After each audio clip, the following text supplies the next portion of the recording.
WWE Wrestlepalooza post-show. Wrestlepalooza, I still can't say it, but it took place last night in Indianapolis. Watched it this morning in the UK.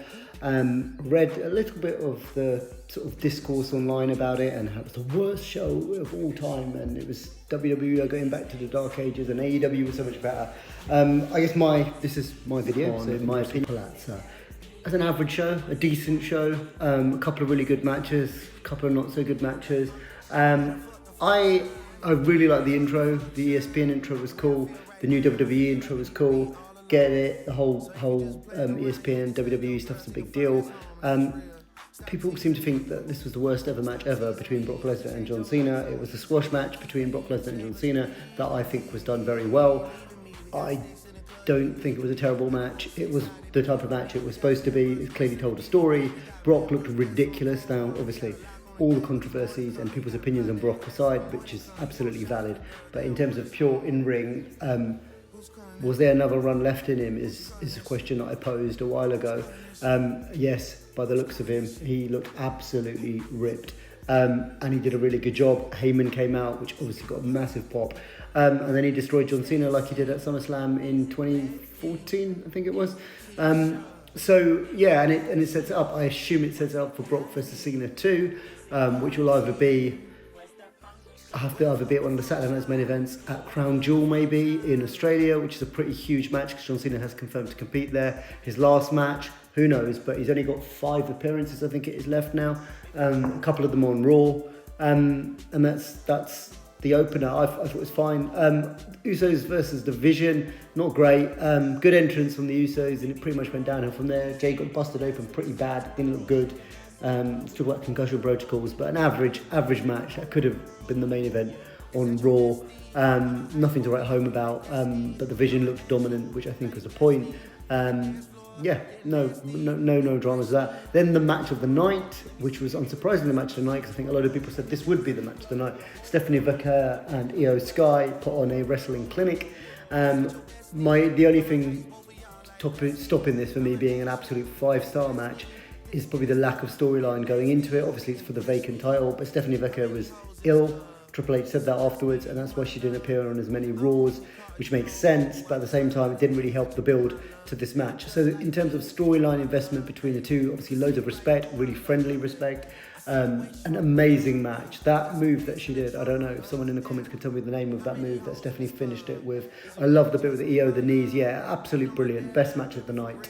And I thought the second best match of the night came afterwards. I really enjoyed. This was just a fun mixed tag match between the returning AJ Lee, who looked good, thanks to Becky, I think, in most of the parts. But she looked good. CM Punk and then Seth and Becky. I've enjoyed this match. I really enjoyed it. It served its purpose. It's a fun match. It's supposed to be entertainment. People do forget that sometimes of wrestling. They made AJ look good. AJ gets the win at the end with a submission of a Black Widow, which is a cool move. And I suspect a one-on-one feud is coming with Becky. I like the interactions between the men and the women. Like the use of all the different moves. I thought this was entertaining. This was good. This is a good. If you think the last mixed tag we had was Rhea and Damien versus Dominic and Liv, which was actually very good. We were in Berlin for that.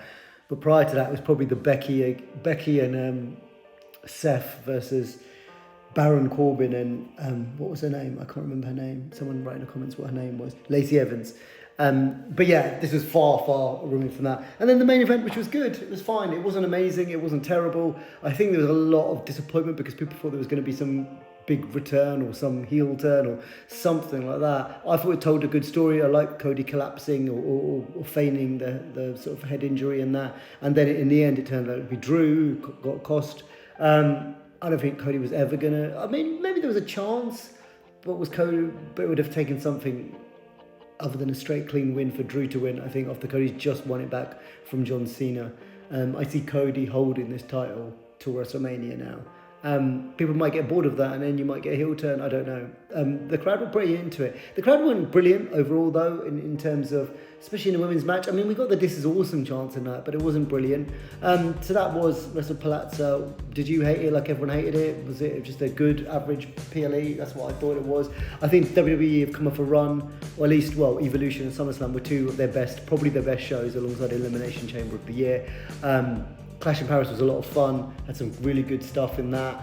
So it's come off a strong run, and this is probably just a dip. But again, they put the show on late, partly because of ESPN, partly because of AEW. They wanted a big launch. They had big names. Did it live up to the hype? Probably not, based on that. But it's fine. Was it awful? Absolutely not. God, if you lived through some WWE PLEs 5, 6, 7 years ago, then you would not be saying that this is awful.